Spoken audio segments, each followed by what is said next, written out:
So hello, and as always, welcome back to Learning MD. So here is Psychiatry Learning, here speaking, and today we're going to do a quick video about benzodiazepines. So we're going to speak a little bit about each type, the functions that it has, the mechanism that it works, and then we'll go a little bit into detail about the actual time that each one has, so the half-life, let's say, and then we'll talk a little bit about the uses, okay? So we're going to go straight into it. So essentially, benzodiazepines are allosteric modulars of what we call the receptors GABA A.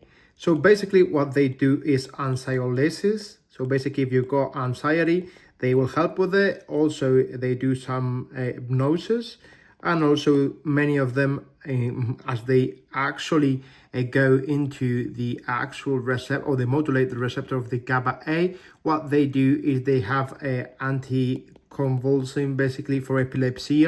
They sometimes work, and also they've got an action over the muscle. They relax the muscle, okay? So essentially we've got three types. We've got the actual let's say quick action per se. So essentially what we'll have here is one group that is short, or let's say corto, how I like to call them. Then another one, you've got half-life, which is intermediate. And then finally, you've got the long, or let's say more than 20 hours of life in your system. So most of them are actually metabolized by the actual liver, and you've got here the cytochrome that most of them are actually metabolized through. Doesn't really matter, to be honest, but there you've got it. Why would I tell you? Well, depending on if you're a rapid metabolicer or a slow metabolicer, it will depend on actually let's say which type you are. Maybe you'll need a smaller dose or a higher dose. So essentially, a short-term life, or corto as I like to call them, it's essentially midazolam. And also you've got, let's say, triatholam. Okay? Now, essentially, we most of the time use this in when you've got an urgency in the ER. It's called midazolam, and it has a short but intense use, especially in agitation. Then also you've got the intermediate, which basically you've got lorazepam, bromazepam, and you've got also oxazepam. Now, many of them are, let's say, derivatives of actual molecules that already existed. For instance, the lormetazepam is basically a similar molecule to the actual lorazepam. It's just that its life is a little bit longer, and it's more focused on hypnotic.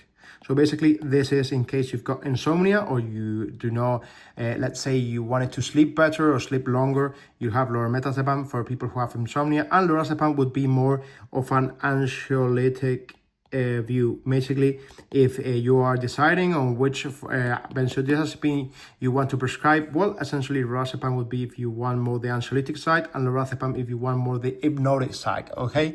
And also we've got the long version here. We've got diazepam. Why everybody knows diazepam more commonly as Valium. This is a molecule many actually use, not just in psychiatry but in the ER, because diazepam has a very actual let's say molecule or efficiency in doing an action that is myorelaxant, or what is the same. It makes your muscles actually distress. So for instance, let's say you have an actual muscle pain, or you've got a great contracture and you've gone to the physiotherapist and you need an extra, let's say, molecule that can actually relax your muscles. That would be the diazepam.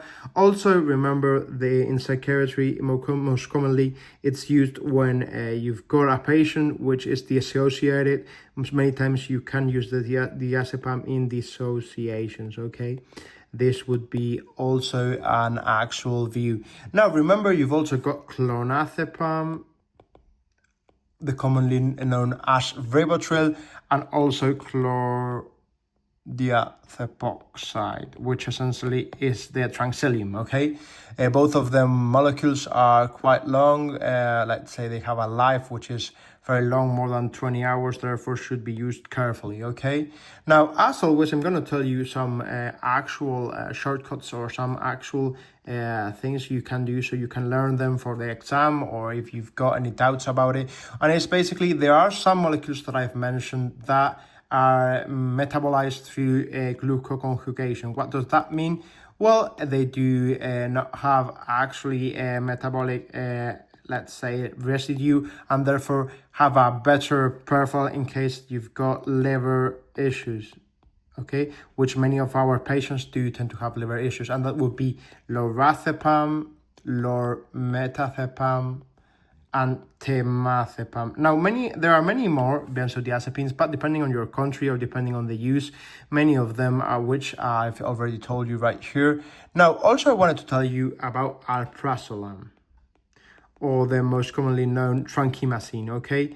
Now, it is true that I haven't talked in it. Well, it's a molecule that you've got also the retard version, which basically just liberates longer. But I would say that it's between short and intermediate, okay? It's in this range. And I would say it's a molecule you use if you've got a little bit of anxiety and you're in the ER and you don't know what to put. Alprazolam would be a good let's say a good way to start. Basically, you put one dose. You've got 0.25 milligrams, so you just give them one dose, and you can also repeat another dose.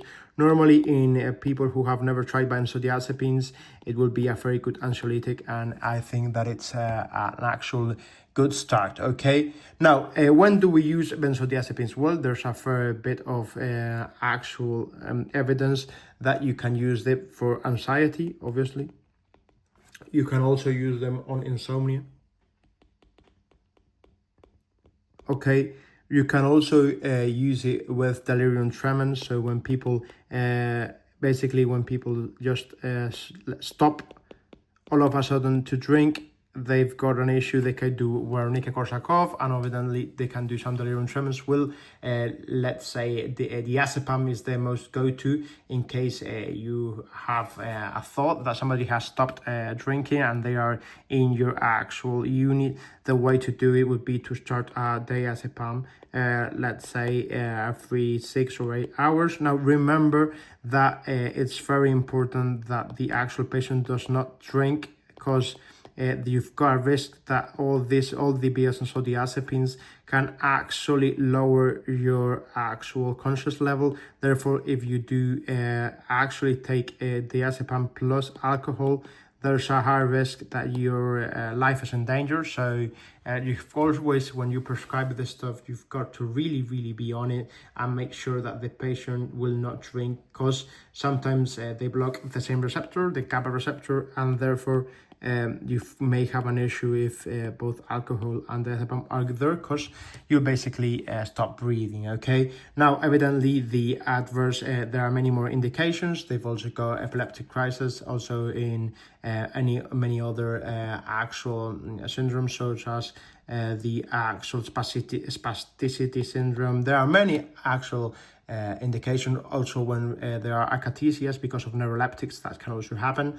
And evidently the most common adverse effects are well, hypersedation. So naturally, if I'm telling you that the people use them to sleep, well, there you go. And also tolerancy and dependency. So basically, each time you use this molecule, you will need more of it, and also you'll have less effect of it, okay? And as always, I'm gonna tell you that some people have a little bit of nightmares. So there's also that. Okay, now remember that people get really dependent on it, so you should be careful with these molecules. And as always, remember this video is purely informative. I'm not recommending it to you, for you or for any of one of the patients that see these videos. you shouldn't actually take them on your own. You should seek a doctor's advice before taking any of this medication. And as always, remember this video is for purely informative purposes, for lectures or for people who want to do learning on their own way and find the books useful but want a more didactic way. This one is the way to do it, okay? So as always, if you like this video, please give a thumbs up and subscribe to our YouTube channel because it really helps the YouTube algorithm. And as always, thank you very much for watching.